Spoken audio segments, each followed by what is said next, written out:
Recorded by Mill Nicholson. Dombey and Son, by Charles Dickens. Chapter 6. Paul's Second Deprivation. Polly was beset by so many misgivings in the morning, that but for the incessant promptings of her black-eyed companion, she would have abandoned all thoughts of the expedition, and formally petitioned for leave to see number 147 under the awful shadow of Mr. Dombey's roof. But Susan, who was personally disposed in favour of the excursion, and who, like Tony Lumpkin, if she could bear the disappointments of other people with tolerable fortitude, could not abide to disappoint herself, threw so many ingenious doubts in the way of this second thought, and stimulated the original intention with so many ingenious arguments, that almost as soon as Mr. Dombey's stately back was turned, and that gentleman was pursuing his daily road towards the city, his unconscious son was on his way to Stagg's Gardens. This euphonious locality was situated in a suburb known by the inhabitants of Stagg's Gardens by the name of Camberling Town, a designation which the stranger's map of London, as printed, with a view to pleasant and commodious reference, on pocket-handkerchiefs, condenses, with some show of reason, into Camden Town.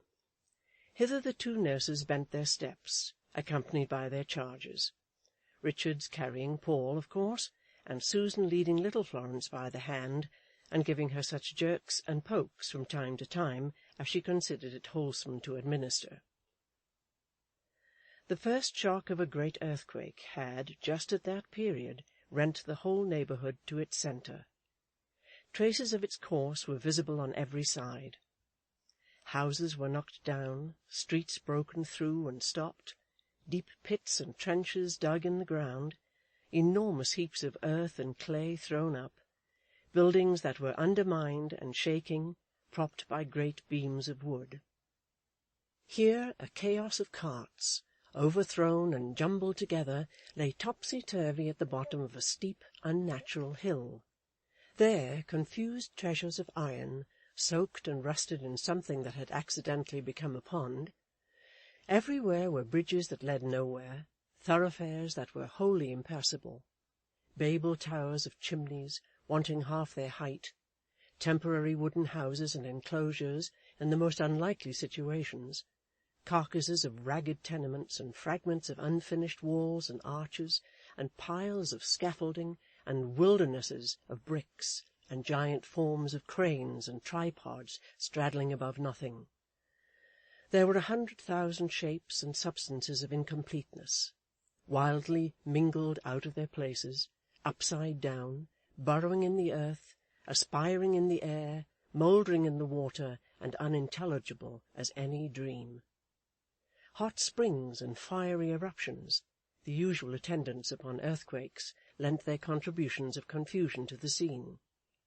Boiling water hissed and heaved within dilapidated walls, whence also the glare and roar of flames came issuing forth, and mounds of ashes blocked up rights of way, and wholly changed the law and custom of the neighbourhood.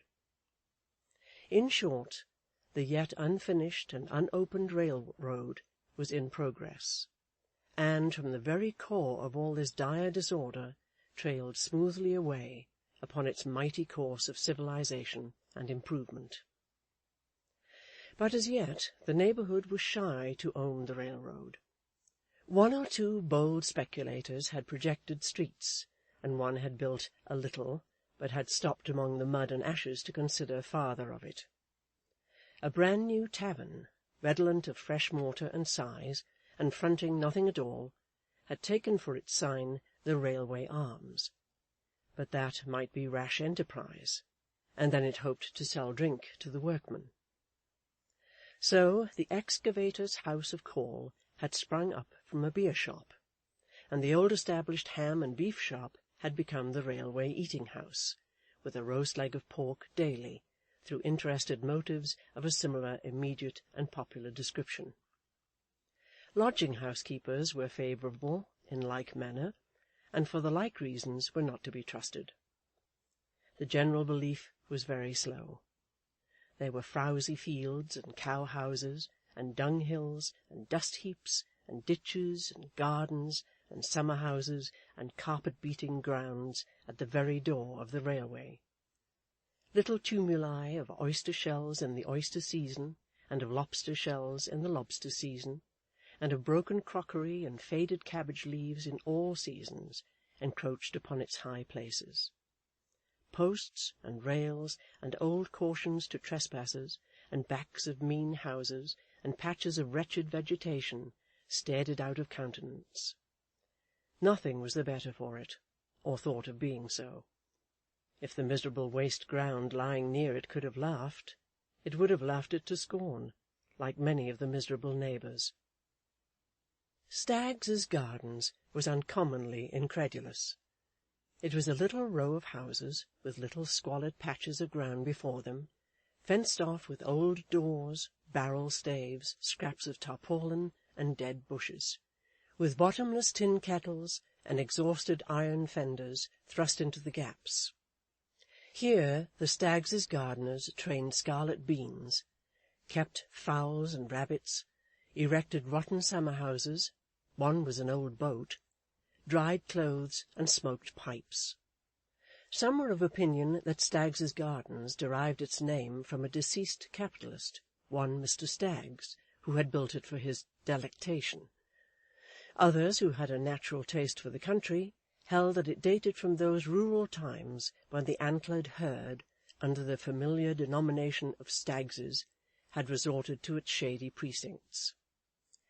Be this as it may, Stagg's Gardens was regarded by its population as a sacred grove not to be withered by railroads, and so confident were they generally of its long outliving any such ridiculous inventions, that the master chimney-sweeper at the corner, who was understood to take the lead in the local politics of the gardens, had publicly declared that on the occasion of the railroad opening, if ever it did open, 2 of his boys should ascend the flues of his dwelling, with instructions to hail the failure with derisive cheers from the chimney-pots.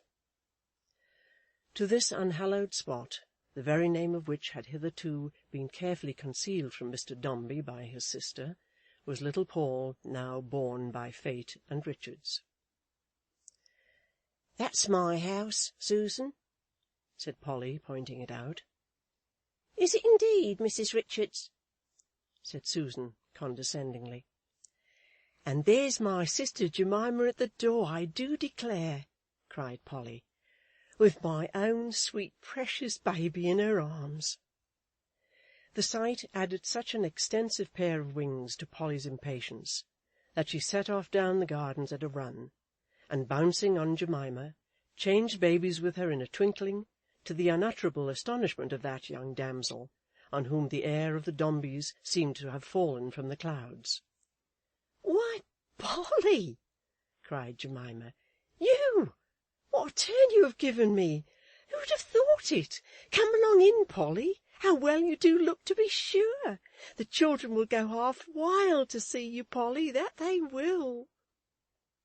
That they did, if one might judge from the noise they made, and the way in which they dashed at Polly and dragged her to a low chair in the chimney-corner, where her own honest apple face became immediately the centre of a bunch of smaller pippins, all laying their rosy cheeks close to it, and all evidently the growth of the same tree. As to Polly, she was full as noisy and vehement as the children, and it was not until she was quite out of breath, and her hair was hanging all about her flushed face, and her new christening attire was very much dishevelled, that any pause took place in the confusion. Even then the smallest Toodle but one remained in her lap, holding on tight with both arms round her neck, while the smallest Toodle but two mounted on the back of the chair, and made desperate efforts, with one leg in the air, to kiss her round the corner. "Look, there's a pretty little lady come to see you," said Polly, "and see how quiet she is. What a beautiful little lady, ain't she?" This reference to Florence, who had been standing by the door, not unobservant of what passed, directed the attention of the younger branches towards her, and had likewise the happy effect of leading to the formal recognition of Miss Nipper, who was not quite free from a misgiving that she had been already slighted. "Oh, do come in and sit down a minute, Susan, please," said Polly. "This is my sister Jemima, this is. Jemima, I don't know what I should ever do with myself if it wasn't for Susan Nipper. I shouldn't be here now but for her." "Oh, do sit down, Miss Nipper, if you please," quoth Jemima. Susan took the extreme corner of a chair, with a stately and ceremonious aspect. "I never was so glad to see anybody in all my life. Now really I never was, Miss Nipper," said Jemima. Susan, relaxing, took a little more of the chair, and smiled graciously. "Do untie your bonnet strings and make yourself at home, Miss Nipper, please," entreated Jemima. "I'm afraid it's a poorer place than you're used to, but you make allowances, I'm sure." The black-eyed was so softened by this deferential behaviour that she caught up little Miss Toodle, who was running past, and took her to Banbury Cross immediately. "But where's my pretty boy?" said Polly. "My poor fellow! I came all this way to see him in his new clothes." "Ah, what a pity!" cried Jemima. "He'll break his heart when he hears his mother has been here. He's at school, Polly." "Gone already?" "Yes, he went for the first time yesterday, for fear he should lose any learning. But it's half-holiday, Polly. If you could only stop till he comes home, you and Miss Nipper, leastways," said Jemima, mindful in good time of the dignity of the black-eyed. "And how does he look, Jemima, bless him?" faltered Polly. "Well, really he don't look so bad as you'd suppose," returned Jemima. "Ah," said Polly with emotion, "I knew his legs must be too short." "His legs is short," returned Jemima, "especially behind, but they'll get longer, Polly, every day." It was a slow, prospective kind of consolation, but the cheerfulness and good nature with which it was administered gave it a value it did not intrinsically possess. After a moment's silence, Polly asked, in a more sprightly manner, "And where is father, Jemima dear?" For by that patriarchal appellation Mr. Toodle was generally known in the family.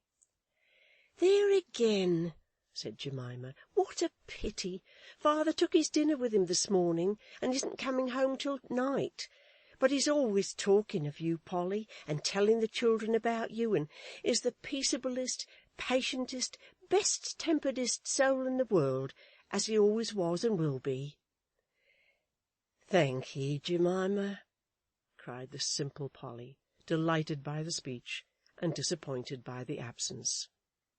"Oh, you needn't thank me, Polly," said her sister, giving her a sounding kiss upon the cheek, and then dancing little Paul cheerfully. "I say the same of you sometimes, and think it too." In spite of the double disappointment, it was impossible to regard in the light of a failure a visit which was greeted with such a reception.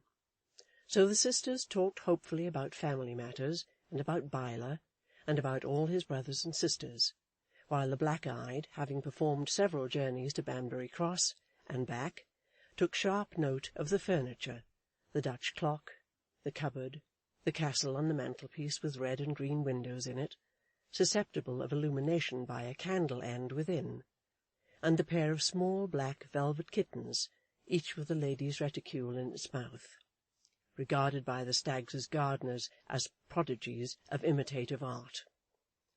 The conversation soon becoming general, lest the black-eyed should go off at score and turn sarcastic, that young lady related to Jemima a summary of everything she knew concerning Mr. Dombey, his prospects, family, pursuits, and character; also an exact inventory of her personal wardrobe, and some account of her principal relations and friends.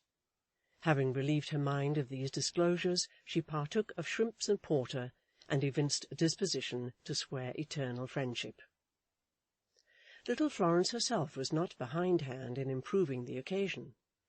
for, being conducted forth by the young Toodles to inspect some toadstools and other curiosities of the gardens, she entered with them heart and soul on the formation of a temporary breakwater across a small green pool that had collected in a corner.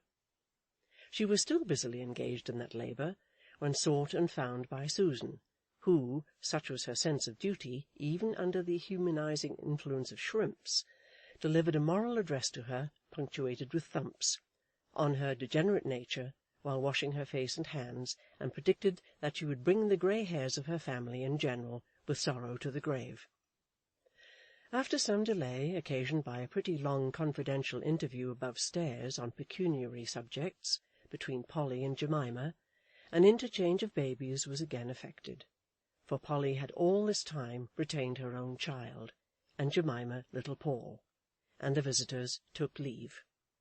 But first the young Toodles, victims of a pious fraud, were deluded into repairing in a body to a chandler's shop in the neighbourhood, for the ostensible purpose of spending a penny, and when the coast was quite clear, Polly fled, Jemima calling after her that if they could only go round towards the city road on their way back, they would be sure to meet little Biler coming from school. "Do you think that we might make time to go a little round in that direction, Susan?" inquired Polly, when they halted to take breath. "Why not, Mrs. Richards?" returned Susan. "It's getting on towards our dinner time, you know," said Polly. But lunch had rendered her companion more than indifferent to this grave consideration, so she allowed no weight to it, and they resolved to go a little round. Now it happened that poor Biler's life had been, since yesterday morning, rendered weary by the costume of the charitable grinders. The youth of the streets could not endure it. No young vagabond could be brought to bear its contemplation for a moment without throwing himself upon the unoffending wearer and doing him a mischief. His social existence had been more like that of an early Christian than an innocent child of the 19th century. He had been stoned in the streets. He had been overthrown into gutters, bespattered with mud, violently flattened against posts. Entire strangers to his person had lifted his yellow cap off his head and cast it to the winds. His legs had not only undergone verbal criticisms and revilings, but had been handled and pinched. That very morning he had received a perfectly unsolicited black eye on his way to the grinder's establishment, and had been punished for it by the master, a superannuated old grinder of savage disposition, who had been appointed schoolmaster because he didn't know anything, and wasn't fit for anything, and for whose cruel cane all chubby little boys had a perfect fascination. Thus it fell out that Biler, on his way home, sought unfrequented paths, and slunk along by narrow passages and back streets, to avoid his tormentors.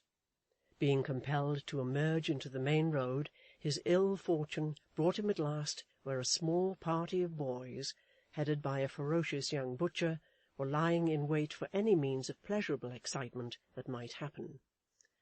These, finding a charitable grinder in the midst of them, unaccountably delivered over, as it were, into their hands, set up a general yell, and rushed upon him. But it so fell out likewise that at the same time Polly, looking hopelessly along the road before her, after a good hour's walk, had said it was no use going any further, when suddenly she saw this sight. She no sooner saw it than, uttering a hasty exclamation, and giving Master Dombey to the black-eyed, she started to the rescue of her unhappy little son. Surprises, like misfortunes, rarely come alone.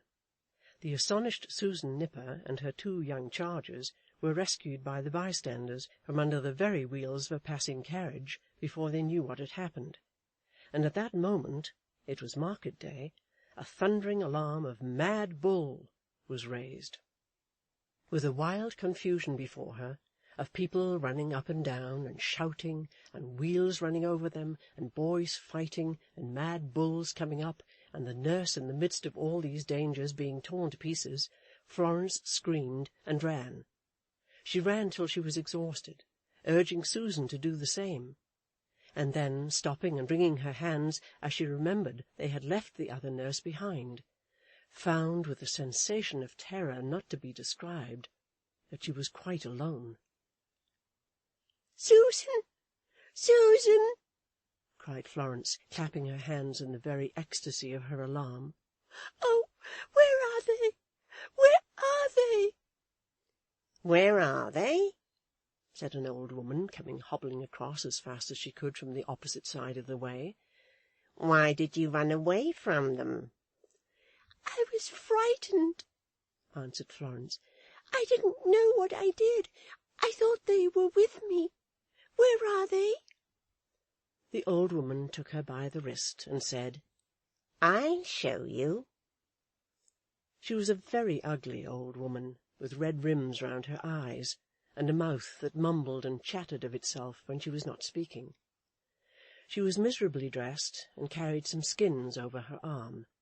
She seemed to have followed Florence some little way at all events, for she had lost her breath, and this made her uglier still, as she stood trying to regain it, working her shrivelled yellow face and throat into all sorts of contortions.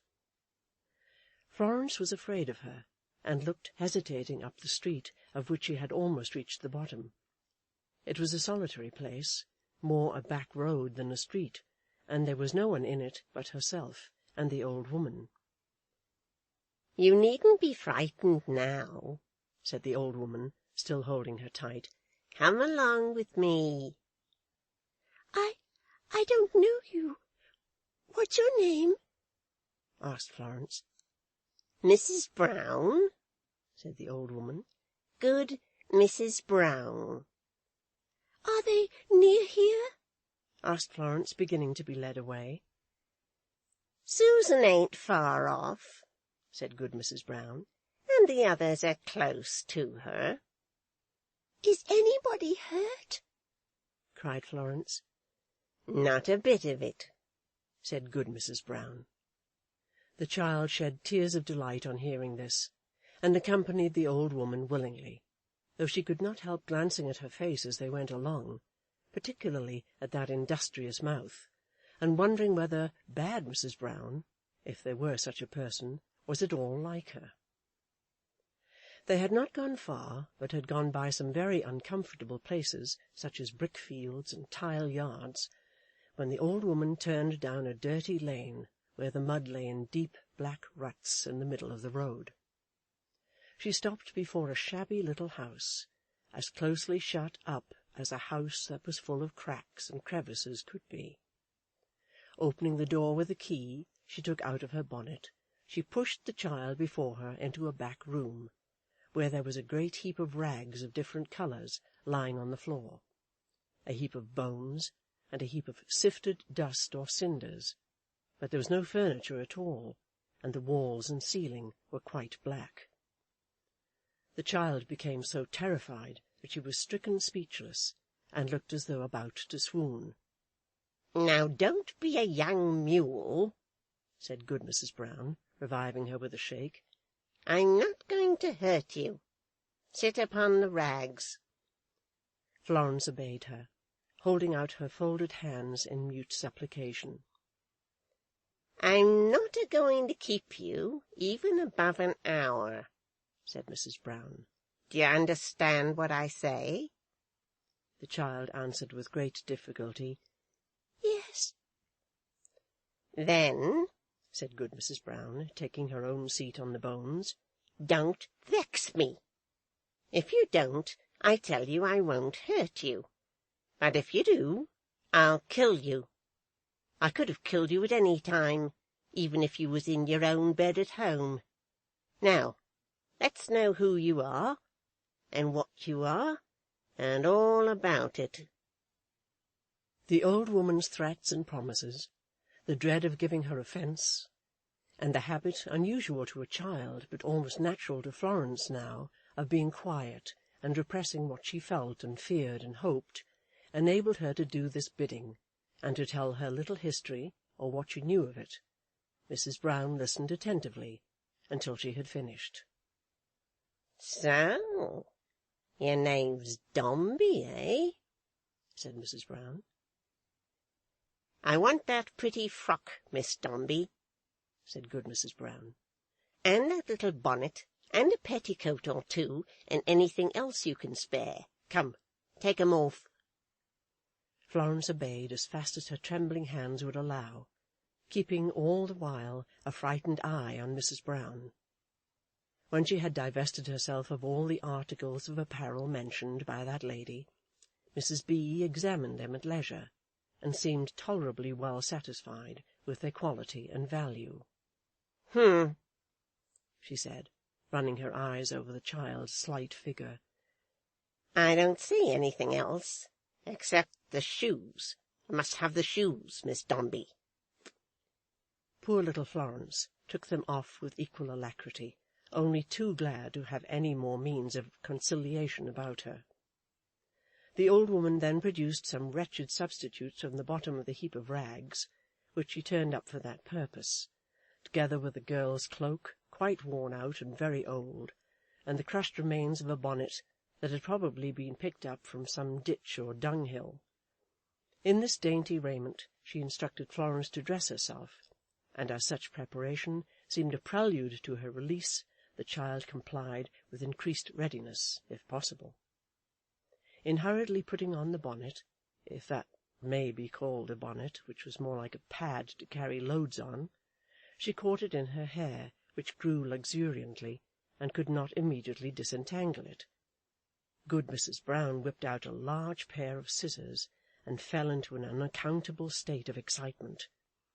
"Why couldn't you let me be," said Mrs. Brown, "when I was contented, you little fool?"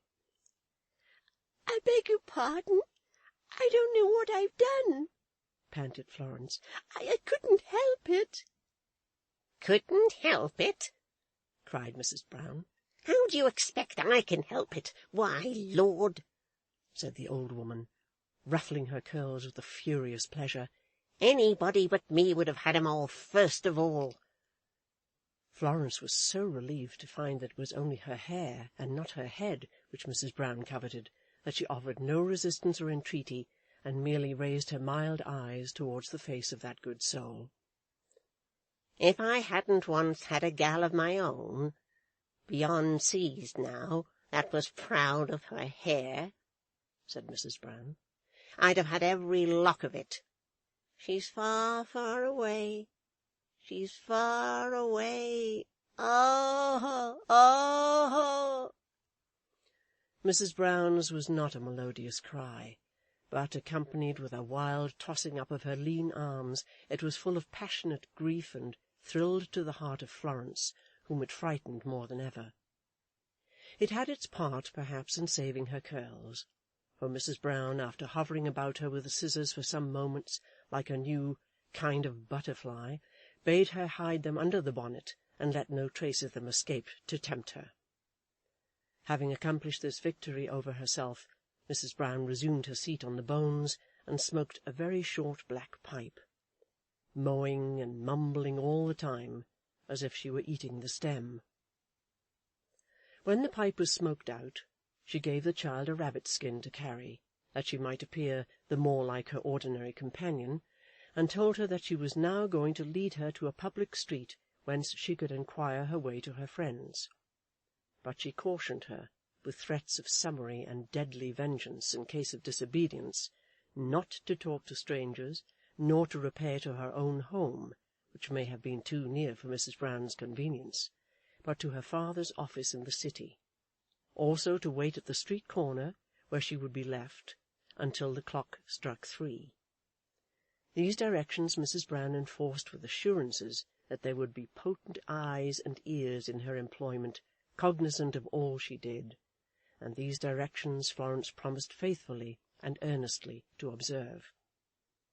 At length Mrs. Brown, issuing forth, conducted her changed and ragged little friend through a labyrinth of narrow streets and lanes and alleys, which emerged, after a long time, upon a stable-yard with a gateway at the end, whence the roar of a great thoroughfare made itself audible. Pointing out this gateway, and informing Florence that when the clock struck 3 she was to go to the left, Mrs. Brown, after making a parting grasp at her hair, which seemed involuntary and quite beyond her own control, told her she knew what to do, and bade her go and do it, remembering that she was watched. With a lighter heart, but still sore afraid, Florence felt herself released, and tripped off to the corner. When she reached it, she looked back, and saw the head of good Mrs. Brown peeping out of the low wooden passage, where she had issued her parting injunctions, likewise the fist of good Mrs. Brown shaking towards her. But though she often looked back afterwards, every minute at least in her nervous recollection of the old woman, she could not see her again. Florence remained there, looking at the bustle in the street, and more bewildered by it, and in the meanwhile the clocks appeared to have made up their minds never to strike 3 any more. At last the steeples rang out 3 o'clock. There was one close by, so she couldn't be mistaken, and, after often looking over her shoulder, and often going a little way, and so often coming back again, lest the all-powerful spies of Mrs. Brown should take offence, she hurried off as fast as she could in her slipshod shoes, holding the rabbit-skin tight in her hand. All she knew of her father's offices was that they belonged to Dombey and Son, and that was a great power belonging to the city. So she could only ask the way to Dombey and Sons in the city, and as she generally made inquiry of children, being afraid to ask grown people, she got very little satisfaction indeed. But by dint of asking her way to the city after a while, and dropping the rest of her inquiry for the present, she really did advance, by slow degrees, towards the heart of that great region which is governed by the terrible Lord Mayor. Tired of walking, repulsed and pushed about, stunned by the noise and confusion, anxious for her brother and the nurses, terrified by what she had undergone, and the prospect of encountering her angry father in such an altered state, perplexed and frightened alike by what had passed, and what was passing, and what was yet before her, Florence went upon her weary way with tearful eyes, and once or twice could not help stopping to ease her bursting heart by crying bitterly. But few people noticed her at those times in the garb she wore, or if they did, believed that she was tutored to excite compassion, and passed on. Florence, too, called to her aid all the firmness and self-reliance of a character that her sad experience had prematurely formed and tried, and keeping the end she had in view steadily before her, steadily pursued it.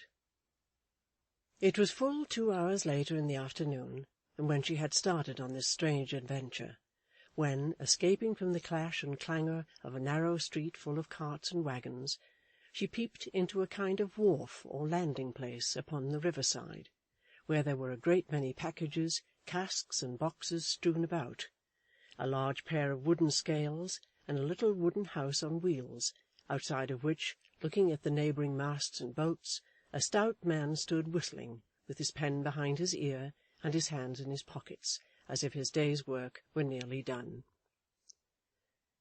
"Now then," said this man, happening to turn round, "we haven't got anything for you, little girl. Be off." "If you please, is this the city?"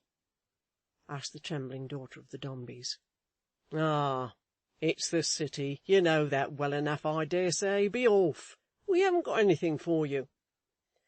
"I don't want anything, thank you," was the timid answer, "except to know the way to Dombey and Sons." The man, who had been strolling carelessly towards her, seemed surprised by this reply, and looking attentively in her face, rejoined, "Why, what can you want with Dombey and Sons?" "To know the way there, if you please." The man looked at her yet more curiously, and rubbed the back of his head so hard in his wonderment that he knocked his own hat off. "Joe!" he called to another man, a labourer, as he picked it up and put it on again. "Joe it is," said Joe. "Where's that young spark of Dombey's who's been watching the shipment of them goods?" "Just gone by t'other gate," said Joe. "Call him back a minute." Joe ran up an archway, bawling as he went, and very soon returned with a blithe-looking boy. "You're Dombey's jockey, ain't you?" said the first man. "I'm in Dombey's house, Mr. Clark," returned the boy. "Lucky you're here, then," said Mr. Clark. Obedient to the indication of Mr. Clark's hand, the boy approached towards Florence, wondering, as well he might, what he had to do with her. But she, who had heard what passed, and who, besides the relief of so suddenly considering herself safe at her journey's end, felt reassured beyond all measure by his lively, youthful face and manner, ran eagerly up to him, leaving one of the slipshod shoes upon the ground, and caught his hand in both of hers. "I'm lost, if you please," said Florence. "Lost?" cried the boy. "Yes, I was lost this morning, a long way from here, and I've had my clothes taken away since, and I'm not dressed in my own now, and my name is Florence Dombey, my little brother's only sister, and oh dear, take care of me, if you please," sobbed Florence, giving full vent to the childish feelings she had so long suppressed, and bursting into tears. At the same time, her miserable bonnet falling off, her hair came tumbling down about her face, moving to speechless admiration and commiseration young Walter, nephew of Solomon Gills, ship's instrument-maker in general. Mr. Clark stood wrapped in amazement, observing under his breath, "I never saw such a start on this wharf before." Walter picked up the shoe, and put it on the little foot as the prince in the story might have fitted Cinderella's slipper on.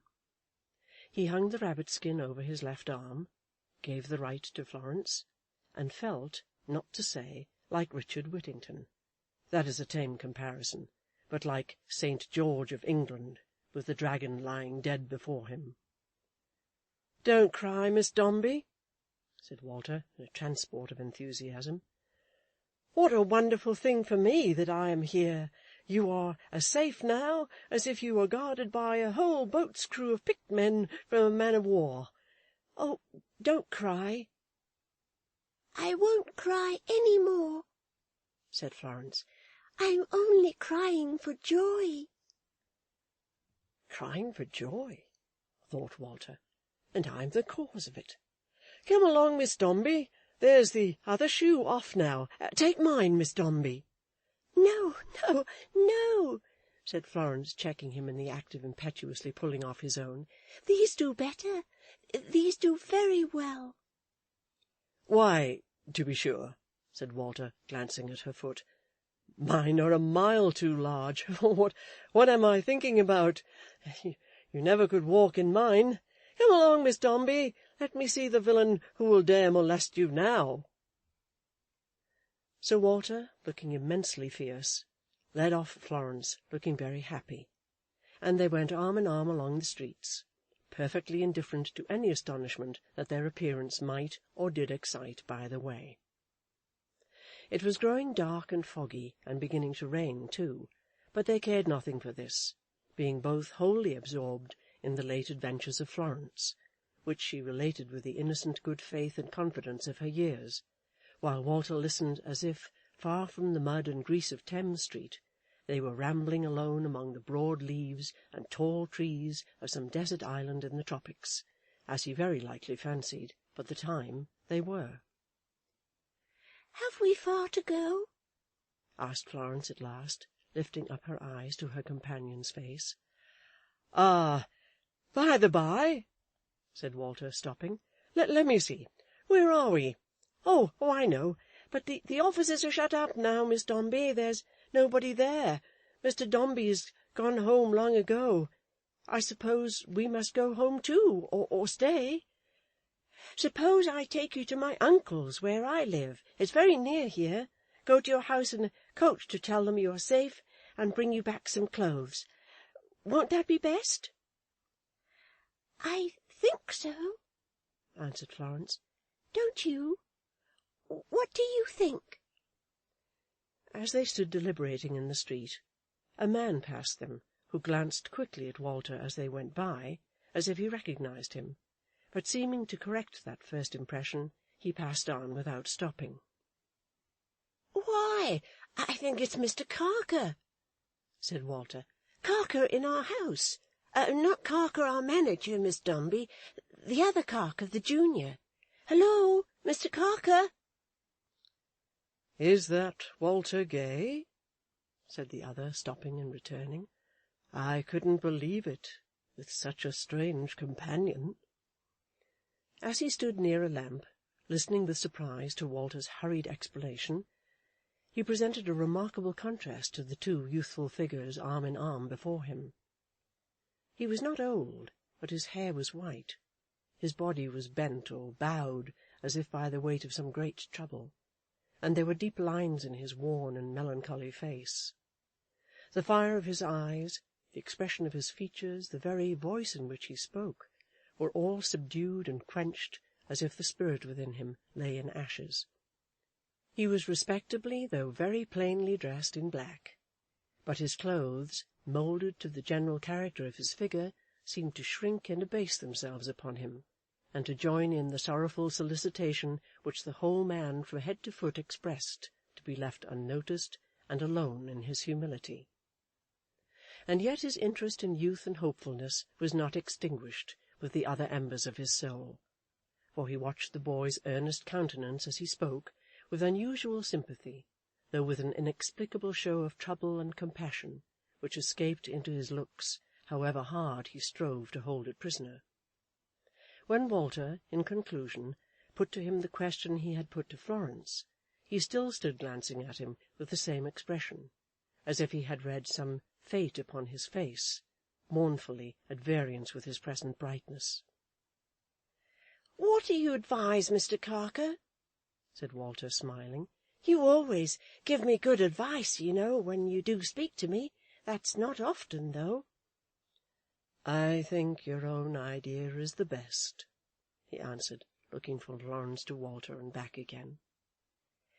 "Mr. Carker," said Walter, brightening with a generous thought, "come, here's a chance for you. Go you to Mr. Dombey's and be the messenger of good news. It may do you some good, sir. I'll remain at home. You shall go." "I?" returned the other. "Yes, why not, Mr. Carker?" said the boy. He merely shook him by the hand in answer. He seemed in a manner ashamed and afraid even to do that, and bidding him good night, and advising him to make haste, turned away. "Come, Miss Dombey," said Walter, looking after him as they turned away also. "We'll go to my uncle's as quick as we can. Did you ever hear Mr. Dombey speak of Mr. Carker the junior, Miss Florence?" "No," returned the child mildly. "I don't often hear papa speak." "Ah, true. More shame for him," thought Walter. After a minute's pause, during which he had been looking down upon the gentle, patient little face moving on at his side, he said, "The strangest man Mr. Carker the junior is, Miss Florence, that ever you heard of. If you could understand what an extraordinary interest he takes in me, and yet how he shuns me and avoids me, and what a low place he holds in our office, and how he's never advanced and never complains, though year after year he sees young men passed over his head, and though his brother, younger than he is our head manager, you'd be as much puzzled about him as I am." As Florence could hardly be expected to understand much about it, Walter bestirred himself with his accustomed boyish animation and restlessness to change the subject, and one of the unfortunate shoes coming off again, opportunely proposed to carry Florence to his uncle's in his arms. Florence, though very tired, laughingly declined the proposal, lest he should let her fall, and as they were already near the wooden midshipman, and as Walter went on to cite various precedents from shipwrecks and other moving accidents, where younger boys than he had triumphantly rescued and carried off older girls than Florence, they were still in full conversation about it when they arrived at the instrument-maker's door. "Hello, Uncle Sol!" cried Walter, bursting into the shop, and speaking incoherently and out of breath from that time forth for the rest of the evening. "Here's a wonderful adventure. Here's Mr. Dombey's daughter lost in the streets, and robbed of her clothes by an old witch of a woman found by me, brought home to our parlour to rest. Look here!" "Good heaven!"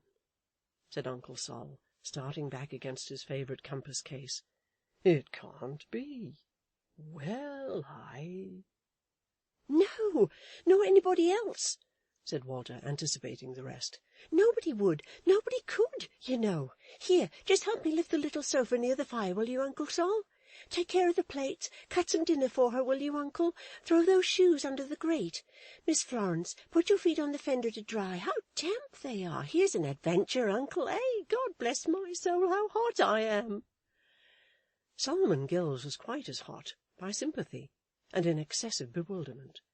He patted Florence's head, pressed her to eat, pressed her to drink, rubbed the soles of her feet with his pocket-handkerchief, heated at the fire, followed his locomotive nephew with his eyes and ears, and had no clear perception of anything, except that he was being constantly knocked against and tumbled over by that excited young gentleman, as he darted about the room, attempting to accomplish 20 things at once, and doing nothing at all. "Here, wait a minute, Uncle," he continued, catching up a candle, "till I run upstairs and get another jacket on, then I'll be off. I say, Uncle, isn't this an adventure?" "My dear boy," said Solomon, who, with his spectacles on his forehead and the great chronometer in his pocket, was incessantly oscillating between Florence on the sofa and his nephew in all parts of the parlour, "it's the most extraordinary—" "No, but do, Uncle, please do. Miss Florence. Dinner, you know, Uncle." "Oh, yes, yes, yes," cried Solomon, cutting instantly into a leg of mutton as if he were catering for a giant. "I'll take care of her, Wally. I understand. Pretty dear. Famished, of course. You go and get ready. Lord bless me, Sir Richard Whittington, thrice Lord Mayor of London." Walter was not very long in mounting to his lofty garret and descending from it, but in the meantime Florence, overcome by fatigue, had sunk into a doze before the fire. The short interval of quiet, though only a few minutes in duration, enabled Solomon Gills so far to collect his wits as to make some little arrangements for her comfort, and to darken the room and to screen her from the blaze. Thus, when the boy returned, she was sleeping peacefully. "That's capital," he whispered, giving Solomon such a hug that it squeezed a new expression into his face. "Now I'm off. I'll just take a crust of bread with me, for I'm very hungry, and don't wake her, Uncle Sol." "No, no," said Solomon. "Pretty child." "Pretty indeed," cried Walter. "I never saw such a face, Uncle Sol. Now I'm off." "That's right," said Solomon, greatly relieved. "Oh, I say, Uncle Sol," cried Walter, putting his face in at the door. "Here he is again," said Solomon. "How does she look now?" "Quite happy," said Solomon. "Oh, that's famous. Now I'm off." "I hope you are," said Solomon to himself. "I say, Uncle Sol," cried Walter, reappearing at the door. "Here he is again," said Solomon. "We met Mr. Carker the junior in the street. Queerer than ever. He bade me good-bye, but came behind us here. It's an odd thing, for when we reached the shop door I looked round and saw him going quietly away, like a servant who'd seen me home, or a faithful dog. How does she look now, Uncle?" "Pretty much the same as before, Wally," replied Uncle Sol. "That's right. Now I'm off." And this time he really was, and Solomon Gills, with no appetite for dinner, sat on the opposite side of the fire, watching Florence in her slumber, building a great many airy castles of the most fantastic architecture, and looking in the dim shade and in the close vicinity of all the instruments, like a magician disguised in a Welsh wig and a suit of coffee colour, who held the child in an enchanted sleep. In the meantime, Walter proceeded towards Mr. Dombey's house at a pace seldom achieved by a hack-horse from the stand, and yet with his head out of window every 2 or 3 minutes, in impatient remonstrance with the driver. Arriving at his journey's end, he leapt out, and breathlessly announcing his errand to the servant, followed him straight into the library, where there was a great confusion of tongues, and where Mr. Dombey, his sister, and Miss Tox, Richards, and Nipper were all congregated together. "Oh, I beg your pardon, sir," said Walter, rushing up to him, "but I'm happy to say it's all right, sir. Miss Dombey's found." The boy, with his open face and flowing hair and sparkling eyes, panting with pleasure and excitement, was wonderfully opposed to Mr. Dombey as he sat confronting him in his library chair. "I told you, Louisa, that she would certainly be found," said Mr. Dombey, looking slightly over his shoulder at that lady, who wept in company with Miss Tox. "Let the servants know that no further steps are necessary. This boy who brings the information is young Gay from the office. How was my daughter found, sir? I know how she was lost." Here he looked majestically at Richards. "But how was she found? Who found her?" "Why, I believe I found Miss Dombey, sir," said Walter modestly. "At least, I don't know that I can claim the merit of having exactly found her, sir, but I was the fortunate instrument of—" "What do you mean, sir?" interrupted Mr. Dombey, regarding the boy's evident pride and pleasure in his share of the transaction with an instinctive dislike. "By not having exactly found my daughter, and by being a fortunate instrument. Be plain and coherent, if you please." It was quite out of Walter's power to be coherent, but he rendered himself as explanatory as he could, in his breathless state, and stated why he had come alone. "You hear this, girl?" said Mr. Dombey sternly to the black-eyed. "Take what is necessary, and return immediately with this young man to fetch Miss Florence home. Gay, you will be rewarded tomorrow." "Oh, thank you, sir," said Walter. "You're very kind, I'm sure. I was not thinking of any reward, sir." "You are a boy," said Mr. Dombey suddenly and almost fiercely, "and what you think of, or affect to think of, is of little consequence. You have done well, sir. Don't undo it. Louisa, please to give the lad some wine." Mr. Dombey's glance followed Walter Gay with sharp disfavour as he left the room under the pilotage of Mrs. Chick, and it may be that his mind's eye followed him with no greater relish as he rode back to his uncle's with Miss Susan Nipper. There they found that Florence, much refreshed by sleep, had dined, and greatly improved the acquaintance of Solomon Gills, with whom she was on terms of perfect confidence and ease. The black-eyed, who had cried so much that she might now be called the red-eyed, and who was very silent and depressed, caught her in her arms without a word of contradiction or reproach, and made a very hysterical meeting of it. Then, converting the parlour, for the nonce, into a private tiring-room, she dressed her with great care in proper clothes, and presently led her forth, as like a Dombey as her natural disqualifications admitted of her being made. "Good night," said Florence, running up to Solomon. "You have been very good to me." Old Sol was quite delighted, and kissed her like her grandfather. "Good night, Walter. Good-bye," said Florence. "Good-bye," said Walter, giving both his hands. "I'll never forget you," pursued Florence. "No, indeed, I never will. Good-bye, Walter." In the innocence of her grateful heart, the child lifted up her face to his. Walter, bending down his own, raised it again all red and burning, and looked at Uncle Sol quite sheepishly. "Where's Walter? Good night, Walter. Good-bye, Walter. Shake hands once more, Walter." This was still Florence's cry, after she was shut up with her little maid in the coach, and when the coach at length moved off, Walter on the doorstep gaily turned the waving of her handkerchief, while the wooden midshipman behind him seemed, like himself, intent upon that coach alone, excluding all the other passing coaches from his observation. In good time Mr. Dombey's mansion was gained again, and again there was a noise of tongues in the library. Again, too, the coach was ordered to wait, for Mrs. Richards, one of Susan's fellow servants ominously whispered as she passed with Florence. The entrance of the lost child made a slight sensation, but not much.